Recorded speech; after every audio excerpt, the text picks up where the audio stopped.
来，我等一下那个这个墙我先点一下，我先把它删掉一下，因为这样等一下会比较好看。看我要讲的东西，我先删掉这两面墙，好，然后接下来那个这个字嘛，我们是不是可以点两下进来，对不对？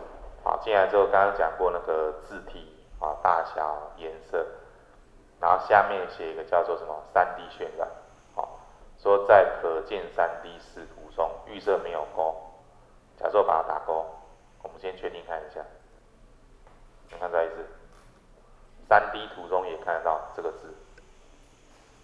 好，预设没有勾是看不到的，没有。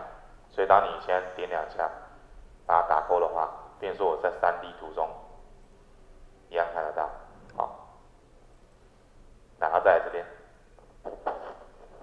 现在预设是水平，对，这叫水平。如果现在变垂直，看出来吗？它变是立起来的，没有？这叫垂直。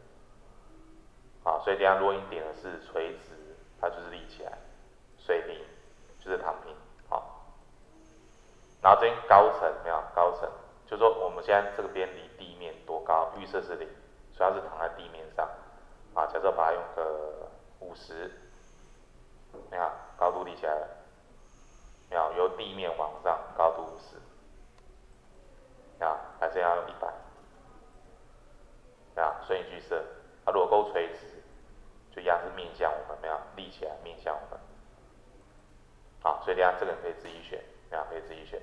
好，啊，像我们在设的时候，像这个，刚才说这个东西要移动，直接在这个范围内点它拖移，就是任意移动，没有？然后这边这个是旋转，没有？按钮是旋转，然后下面这个哦，没有？这个地方移到这边哦，拖移一样是高层，所以看我现在移动不是上面有提示字，悬空高度193，往下拉78，没有173。好，所以我现在用173之后，如果点两下进来，就是等于这个东西了。所以等于说你自己手动去拉这个高度，变更就是高层部分。好，就是高层。好，那再像我们这个字的大小，我们刚刚不是说点进来从这边设，对不对？你要用我们前面讲的这个工具去做也可以。那样增大、缩小，没有？粗体，还有斜体。好，所以等下这边的工具有没有针对我们这个文字也可以使用？好，来试试看哈。